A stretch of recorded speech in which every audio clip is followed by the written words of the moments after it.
결혼한 지 반년 조금 안 되었습니다. 저랑 남편은 당시 30살로 동갑내기 커플이었습니다. 남편은 군대 다녀오고 대학 졸업 후 취직한 지 얼마 되지 않은 상황이라 당시에 모아놓은 돈이 거의 없었어요. 저도 직장 생활은 결혼하던 당시에는 3년 차, 현재 4년 차로 경력이 어느 정도 긴 편이기는 하지만 사실상 일반 사무직이다 보니 연봉이 그렇게 높은 편이 아니다 보니 모아놓은 돈이 엄청 많지는 않았습니다. 제가 모아놓은 돈이 5천만 원이었고 친정에서 결혼한다고 4천을 도와주기로 했어요. 그래서 제가 9천을 해가게 되었고 남편의 경우에는 모아놓은 돈이 따로 하나도 없었지만 시댁에서 1억을 해주기로 했습니다. 남편이 모아놓은 돈을 가지고는 신혼여행 및 결혼식 비용을 하기로 했어요. 그러니 따지고 보면 남편이랑 시댁이 2천 정도를 더 해온 거나 마찬가지지요.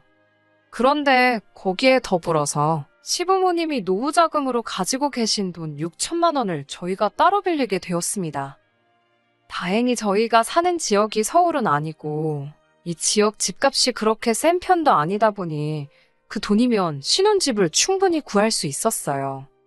그런데 이왕이면 빌라보단 아파트, 작은 평수보단 큰 평수, 조금씩 눈을 높이다 보니 신혼집을 구하는 과정에서 돈이 살짝 모자라게 되었습니다. 그래서 시부모님의 노후자금을 저희가 빌리게 되었던 겁니다. 사실 신혼부부를 위한 대출제도도 잘 되어 있고 대출금리도 좋은 편이라서 그쪽을 알아보고 있었습니다. 어차피 결혼하자마자 아이를 가질 계획도 없었고 한동안 맞벌이 생활을 유지하려고 했기에 6천 정도 대출을 받는 게 저희 재정적으로 큰 부담이 되는 편은 아니었지요. 그런데 시부모님께서 저희가 대출을 알아보고 있다는 사실을 알게 되셨고 그러면 은행보다 이자를 더 싸게 빌려줄 테니 괜히 이자랍시고 은행 배불려주는 일 하지 말고 두 분 노후자금을 쓰라고 하셨어요. 저는 사실 내키지 않았습니다. 어떤 경우로든 가족끼리 돈으로 얽히고 싶지 않았어요. 저희가 빌려주는 상황이 아니고 빌리는 상황이었지만 제 입장에서는 그거나 똑같은 거라 생각했어요. 그런데 남편은 돈 한 푼이 아쉬운 상황에 절약을 할 수 있는 상황인데 뭐하러 거절을 하느냐 하면서 그냥 시부모님 돈을 빌려다 쓰자고 하는 겁니다. 이자를 은행보다 싸게 해주신다고 했지만 막상 돈을 빌리고 나니 은행에서 대출을 받을 때보다 0.2% 싸게 해주시는 거였어요. 대충 계산해보면 한 달에 7천 원 정도 되는 돈을 아끼게 된 거나 마찬가지입니다. 60개월 뒤에 갚기로 했는데 땅 파서 40만 원 안 나온다는 건 알지만 5년 동안 40만 원 아끼자고 은행에서 빌릴 수 있는 돈을 시부모님한테 빌리는 상황이 저는 석연치 않았습니다. 아니나 다를까 안 좋은 예감은 틀린 말이 없다더니 결국 이걸 문제로 이야기가 나오게 되었습니다. 시댁이나 친정이나 저희 신혼집에서 그렇게 멀지 않은 곳에 있습니다. 처음에 신혼여행 다녀와서는 당연히 친정과 시댁 둘 다 다녀오게 되었습니다. 맞벌이 부부다 보니까 둘이서 다 같이 쉬는 날은 주말 이틀밖에 없어요. 퇴근 후에도 시간이 있기는 하지만 보통 두 사람 다 일하느라 피곤해서 퇴근하고 나서는 보통 집에만 있지 활동적으로 어딜 다니거나 하지는 않는 편입니다. 연애를 적당히 오래 하기는 했지만 연인일 때랑 부부일 때 같은 데이트를 해도 다르게 느껴지잖아요. 거기에 두 사람 인생 중에 가장 깨가 쏟아진다는 신혼 때인데 말이에요. 그런데 쉬는 날이 되면 남편은 꼭 쉬는 날 중 하루는 시댁에서 시간을 보내고 왔으면 하더라고요. 집에서 가까운 편이니 평소에 못 찾아뵐 거리도 아니고 엄마 손맛이 그리우면 평일 저녁에 가서 저녁을 먹고 와도 되는데 꼭 쉬는 날만 되면 시댁에 그렇게 가고 싶어 안달이 납니다. 그렇다고 또 친정에 가는 걸 좋아하는 건 아니에요. 신혼여행 다녀오고 얼마 뒤부터 시댁에 거의 매주마다 가자는 식으로 나오기 시작했는데 처음에는 저도 별말 없이 잘 따라갔습니다. 시어머니가 우리 어떻게 지내는지 궁금하시대. 얼굴 보고 싶으시대라는 이유를 대면서 시댁에 가려고 하는데 그 말을 듣고 며느리인 제가 시댁에 가기 싫다 어떻게 말을 하겠어요. 그래서 처음에는 남편이 가자고 하면 그냥 별말 하지 않고 따라가게 되었습니다. 그런데 그렇게 한두 번 따라갔더니 그 후에는 그냥 이유도 없이 쉬는 날만 되면 시댁에 가는 게 일상이 돼버리더라고요. 시어머니도 처음 몇 번은 어디 가서 악덕 시어머니라고 말 나온다고 하면서 저보고 남편 옆에 붙어서 편히 쉬라고 하셨어요. 편히 쉬라고 해도 어찌 제가 시댁에서 편히 쉬어지겠습니까? 남편한테야 원래 결혼 전까지 지가 살던 지네 집이었으니 내 집인 것 마냥 두 다리 쭉 뻗고 소파에 기대서 앉아있거나 아예 소파에 벌렁 드러누워서 콧노래를 흥얼거리거나 하지만 편하게 있으라는데 그 자리에 앉아있는 제 마음이 얼마나 무거울지는 아실 분들은 아마 다 아실 거라 생각해요. 거기에 진짜 제가 아무것도 안 하고 있으면 시어머니가 저를 불러서는 이거 한 번만 도와줘라 하고 부르고 그거 해놓고 다시 쪼르르 거실로 가면 적어도 한 번 도와줘라 하시면서 결국 저한테는 겉으로는 쉬라고 하시지만 그 잠깐 사이에도 수많은 일을 시키세요. 며느리가 시댁에서 일하는 게 당연하다. 어른이 일하는데 어떻게 앉아서 쉴 생각만 하느냐 생각하시는 분들이 계신다면 어쩔 수 없지만 저 같은 경우에는 생각이 조금 다르거든요. 남편이 먼저 나서서 같이 도와줬다면, 남편도 똑같이 일을 하고 있었다면 아마 저도 기분 좋게 불평불만 없이 같이 도와드릴 수 있었을 거예요. 그런데 지는 무슨 손이 없는 건지 발이 없는 건지 시댁에만 가면 자기 마실 물조차도 제가 떠다 줘야 했습니다. 한 번은 너가 떠다 마시라고 했더니 시어머니가 물 떠주는 게 뭐가 어렵냐면서 눈치를 주시고 아이고 다리야 하면서 무릎을 붙잡으시며 남편한테 기어이 물 한 컵을 떠서 가져다 주더라고요. 그래서 그 이후부터는 그런 눈치도 보고 싶지 않아서 제가 몇 번 떠다 줬고요. 남편이 그 모양이니 솔직히 그냥 도와드려도 될 법한 일들도 그렇게 기분 좋게 할 수 있던 상황이 아니었습니다. 일하는 것뿐만이 아니지요. 새삼스럽겠지만 시댁 가서 저희가 뭐하고 오겠어요. 재롱잔치 하러 가는 건 아닐 테고 결국 식사를 같이 해야 해요. 나가서 사 먹으면 당연히 계산은 저희가 합니다. 그게 아깝다거나 생각한 적은 없었어요. 밖에 나가서 먹으면 차라리 마음은 편합니다. 그런데 시어머니가 식사를 준비해 주실 때가 있어요. 그때도 편하게 쉬라고 하긴 하지만 양념 정도만 직접 하시지 사실상 음식은 제가 다 하는 거나 마찬가지입니다. 그 고생하고 나서 식사 준비를 해놓으면 어김없이 제일 맛있거나 제일 비싼 반찬은 제가 앉은 자리에서 최대한 멀리 떨어져 있지요. 밥상이 무슨 임금님 수라상도 아니고 솔직히 팔을 쭉 뻗으면 못 먹을 것도 없어요. 저한테서 위치를 멀게 하면 멀게 할수록 저는 더욱더 아랑곳하지 않고 팔을 최대한 뻗어서 집어옵니다. 아니면 남편 시켜서 저게 나한테 너무 멀리 있네 하면서 제 밥 위에 올려놓게 만들어요. 그러면 시어머니가 예를 들면 그날 LA 갈비를 해주셨다면 요즘 갈비값이 어쩌네 저쩌네 하면서 재료값 이야기를 그렇게 하십니다. 그러고 나서 주변에 있는 다른 반찬들을 제 밥 위로 집어주면서 이것도 맛있으니 먹어봐라, 저것도 맛있으니 먹어봐라 하면서 최대한 제가 LA 갈비를 못 먹게 그렇게 노력을 하세요. 어머님 딴에는 최대한 티 안 나게 잘해주는 척 명연기를 하고 있다고 생각하실 테지만 솔직히 제 입장에서는 그 의도나 속셈이 뻔히 보입니다. 그래서 저도 어머님이 제 밥 위로 다른 싸구려 반찬들 올려주시면 저는 이거 싫어해요, 저거 싫어해요 하면서 남편 밥 위로 올려주고 아랑곳하지 않고 갈비 집어먹고 그랬지요. 그런다고 해서 다음번에 바뀌는 게 있는 건 아니지만 적어도 집에 가서 속앓이는 안 하려고 그 정도 노력은 하고 있어요. 시댁에서 있던 일들은 저 혼자만이 아니라 이 세상 그 어떤 며느리분들도 다들 겪을 일들이니 그건 둘째치더라도 저를 더 열받게 하는 건 남편의 태도였습니다. 제가 시댁에 가면 많이 불편하다, 고생 많이 하고 온다, 그런 거 알아달라고 하는 것도 아니었습니다. 다만 남편이 둘이서 같이 쉬는 날 포기하고 저는 오히려 회사 다니는 것보다 더 많은 스트레스를 받는 건 아는지 모르는지 계속 시댁에만 가자고 하는 게 처음엔 이해가 가지 않았어요. 지 가족, 지 부모님 보고 싶어서 그러는 거 이해하겠는데 저도 제 가족이 있고 제 부모님이 있고 친정부모님도 저희 신혼집에서 엎어지면 코다울 거리에 계십니다. 그래서 매주마다 자꾸 시댁에 가자고 하길래 이번엔 그냥 넘어가선 안 되겠다 싶어서 남편이 시댁 가자고 선수치기 전에 친정에 가자고 먼저 이야기를 꺼냈습니다. 그러니 남편이 대번에 처가에는 무슨 일로 가느냐고 묻더라고요. 거의 매주마다 시댁에 가서 시부모님하고 같이 저녁 먹고 오지 않냐. 나도 오랜만에 친정부모님하고 같이 식사를 하고 싶으니 이번 주는 시댁 말고 친정에 가자. 이렇게 이야기를 했어요.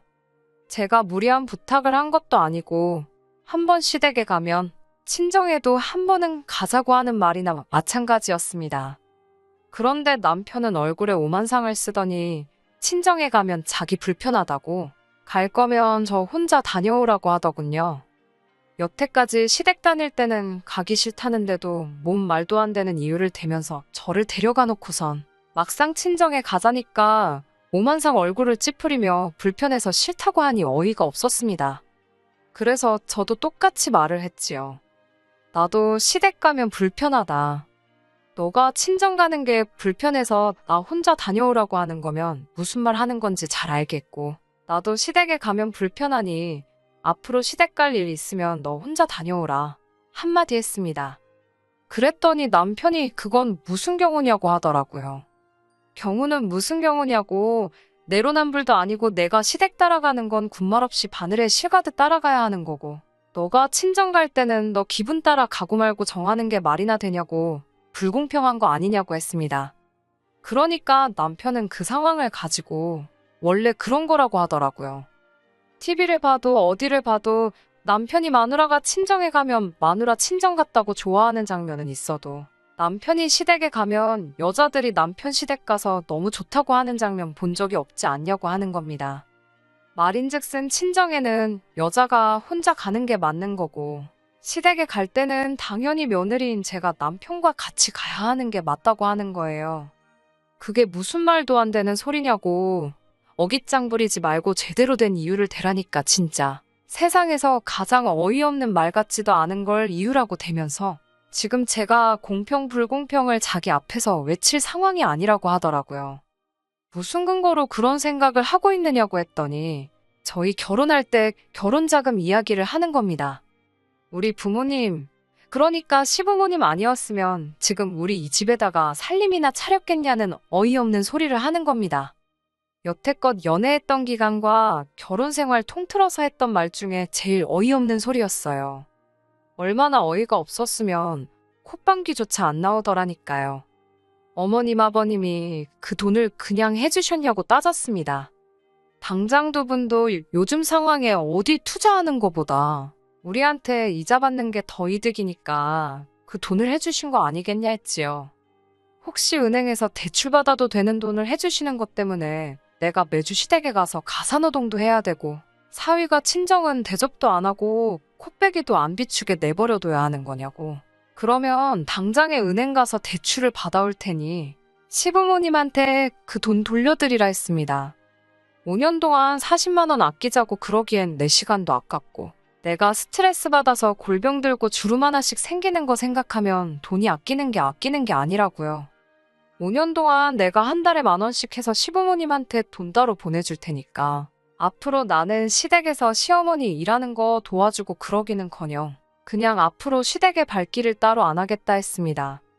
그리고 다시 한번 당장에 은행부터 가서 일주일 내로 시부모님하고 금전관계 청산해 놓으라고 했어요. 사실 여기서 남편이 조금 수그리고 들어왔으면 그냥 사소한 부부싸움 한 거로 치고 그냥 넘어갔을 거예요. 말이야 그렇게 했지만 솔직히 저렇게 돈 갚아버리고 하면 제가 시부모님한테 불만이 잔뜩 있다고 광고하는 거나 마찬가지잖아요. 사실상 싸우게 된 이유도 제가 시댁에 가는 게 싫다는 게 아니라 시댁에만 너무 신경 쓰지 말고 시댁만 가지 말고 처가도 같이 가자. 친정부모님도 시부모 챙기듯 신경 좀 써달라. 이것 때문에 발생한 거나 마찬가지니까요. 그래서 일을 더 크게 만들고 싶지도 않았고 적당히 남편 참교육해주고 결혼 생활이라는 게 지네 집에만 잘해서 되는 게 아니다 하는 것만 알려주고 싶었어요. 그 뒤에 시댁에 가든 친정에 더 자주 가든 그건 그 나중의 일이고 짚고 넘어갈 건 짚고 넘어가자는 뜻이었으니까요. 그런데 남편은 뭘 그 상황에서 아득바득 이겨먹어야겠는지 말 잘했다고 하면서 결혼자금 이야기를 꺼내버리는 겁니다. 솔직히 시부모님이 1억을 도와주기는 했는데 남편이 모아놓은 돈이라고는 1,000만 원도 안 돼서 결혼식 비용하고 신혼여행 다녀오고 나니 남는 것도 없었거든요. 지가 모아놓은 돈은 한 푼도 안 들어가는 거나 마찬가지였는데 큰 소리를 치면서 내가 1,000만 원을 더 했네, 네가 덜 했네 따지고 계산하더라고요. 실제로 제가 해온 게 친정부모님 돈 합해서 9천 정도였으니 남편 말이 틀리지는 않았고 여전히 시댁하고 남편 쪽에서 1,000만 원 더 해온 게 맞지요.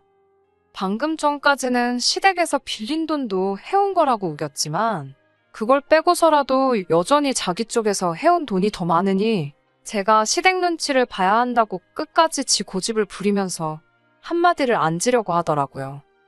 제가 연애할 때 제 눈치 많이 보면서 제 기분 맞추려고 그렇게 노력하던 사람하고 같은 사람인가 싶었습니다.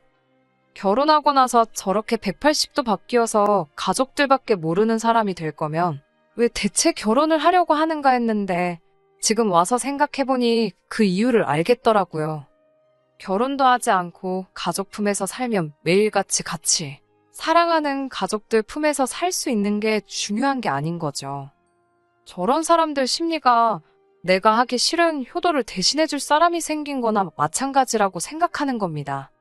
매일같이 한 집에 지내기엔 자기가 신경 쓰거나 해야 할 일이 너무 많아서 싫지만 결혼해서 나가 살면 자기가 하기 귀찮던 신경 써야 할 일들을 마누라한테 다 시켜버리면 되는 거니 결혼하는 거 아니겠나요?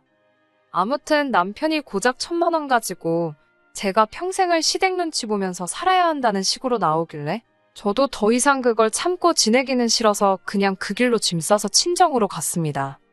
어차피 친정 혼자 가라고 했는데 어디 한번 진짜 친정에 가면 어떻게 되나 보자 하는 심정이었지요. 친정에 짐 싸들고 가니 친정 부모님께서도 무슨 일이 일어난 걸 눈치채고는 좌초지종을 물어보셨습니다. 저딴 남편을 감싸주자고 다른 말을 지어내기도 싫어서 그냥 가감없이 다 이야기해버렸어요. 친정 부모님도 굉장히 어이없어 하셨고 그 길로 남편을 소환했습니다. 남편도 제가 가자면 저 혼자 가라고 하지만 그래도 장인 장모님이라고 부르니까 오더라고요. 아니면 제가 열받은 거 보고 분위기 살피러 온 걸 수도 있고요. 아무튼 남편이 도착하자마자 저희 부모님이 남편 앞에 앉혀놓고 통장 하나 던져주시더군요. 그 통장에 있는 돈으로 시부모님한테 빌린 돈 갚고 1,000만 원 더 해줬던 것도 돌려드리라 하시더라고요. 고작 1,000만 원 더 해온 거 가지고 우리 딸 평생 눈치 보고 살게 만들 생각이면 그 돈 다 해줄 테니 앞으로 자네가 우리 집 와서 평생 눈치 보고 살라고 하시더라고요. 남편이 통장에 찍혀있는 액수를 보고 몸만 베베 꼬면서 아무 말도 못하고 있는 걸 보니 속이 후련했습니다. 그런데 또 고작 시댁 몇 번 안 가겠다고 이러는 것도 싫고 돈 얼마 가지고 어느 한 집에 눈치를 봐야 한다 이러는 것도 웃긴 것 같더라고요. 더 좋은 해결 방법이 있었는데 말입니다. 남편이 들고 있는 통장 낚아채 가지고 그럴 필요 없다고 한마디 해줬습니다. 그리고 그냥 그 길로 시부모님한테 가서 돈을 더 빌리던 신혼집을 팔아버리던 간에 결혼할 때 우리 집에서 들어간 돈 9,000만 원 다시 준비해오라고 했어요. 그리고 이혼하겠다고요. 돈 얼마 때문에 이미 남편과 남편 집구석이 어떤 사상을 가지고 있는지 그 밑바닥까지 다 보고 온 것 같은데 뭘 저희가 모자라게 했던 돈까지 메꿔가면서 상황을 바꿀 노력이나 할 필요나 있나 싶더라고요. 이렇게 살아봐야 앞으로 돈돈돈거리면서 그걸 가지고 안 봐도 될 더러운 꼴 보면서 살게 될 게 뻔한데 뭐가 좋다고 계속 붙어서 그 꼴을 보고 있어야겠나 싶었습니다. 차라리 더 늦기 전에 재빠르게 이혼해버리면 저는 저대로 눈치도 안 보고 남편이 자기 하기 싫은 효도 저한테 떠넘기는 꼴 안 봐도 되잖아요. 거기에 남편은 남편대로 그렇게 보고 싶은 부모님 찾아뵙기 위해 주말까지 기다릴 필요도 없이 한 집에서 같이 살면서 매일같이 엄마가 해주는 밥에 좋아하는 반찬 먹으면서 지낼 수 있는데 결혼해서 못 볼 꼴 보면서 참아가며 같이 사는 것보다 하루라도 빨리 이혼하는 게 서로한테 더 좋은 거 아니겠냐고 했지요. 그러니 남편이 어버버거리면서 자기 장인 장모님 눈치 보다가 이대로 있으면 안 되겠나 싶었는지 아주 이마로 바닥을 뚫어버릴 기세로 죄송합니다. 제가 잘하겠습니다 하고 석고대죄를 시작하는 거 아니겠어요? 친정 부모님이 그런 남편 모습 보고 용서해줘라 그런 말은 안 하시고 저만 쓱 쳐다보셨어요. 아마 저보고 제가 스스로 결정을 내리라고 하시는 것 같았습니다. 그래서 남편한테 2번은 없다고 말하고 그냥 이혼하자고 했어요. 한 번 용서해줄 수도 있는 일일 수도 있지만 이미 반년도 안 되는 짧은 결혼 시간 동안 1,000만 원 더하고 돈 빌려준 걸 가지고 저희 집이 무슨 평생에 걸쳐서 갚아야 할 은혜를 입은 거나 마찬가지인 것처럼 생각했고 행동했다는 걸 보면 기회를 준다고 해서 바뀔 집구석이 아니란 걸 깨달았기 때문입니다. 그 뒤로 시부모님까지 나서가지고 자기는 그렇게 생각해 본 적 없다고 나한테는 소중한 며느리고 딸보다 더 아껴줬다고 하시는데 그건 사실 부처님밖에 모르는 일 아니겠어요? 밥 먹을 때만 봐도 남편만 대놓고 맛있는 거 먹게 해주려고 하셨는데 그 집 구석 딸보다 더 아껴주셨다고 하기엔 가장 치사한 게 먹는 걸로 사람 차별하는 거라던데 말이 앞뒤가 안 맞는 소리나 마찬가지였습니다. 결국 남편과는 합의점을 찾을 필요도 없이 그냥 그렇게 결혼 반년 만에 이혼하게 되었습니다. 애써 참고 살바해야 차라리 이혼하는 게 훨씬 좋은 것 같아요. 요즘 금리가 엄청 올랐다고 하는데 그 뉴스를 보면 또 금리 오른 거 가지고 얼마나 생색을 냈을까? 혹시나 금리 올랐다고 이자도 더 받아야 한다 어깃장을 부리지 않았을까? 그런 생각이 드네요. 반년 만에 이혼하게 돼서 사실 주변에서 수군거리는 거 들어야 했고 눈치를 봐야 했지만 그거 길어봐야 한 달도 안 돼서 다 사라지더라고요. 세상 사람들이 생각보다 남의 일에 크게 관심이 없는 것 같더라고요. 괜한 걱정 때문에 아무것도 안 하고 참고 사는 것보다는 잠깐 눈치 보이더라도 속 시원하게 제가 하고 싶은 대로 사는 게 정답인 것 같습니다.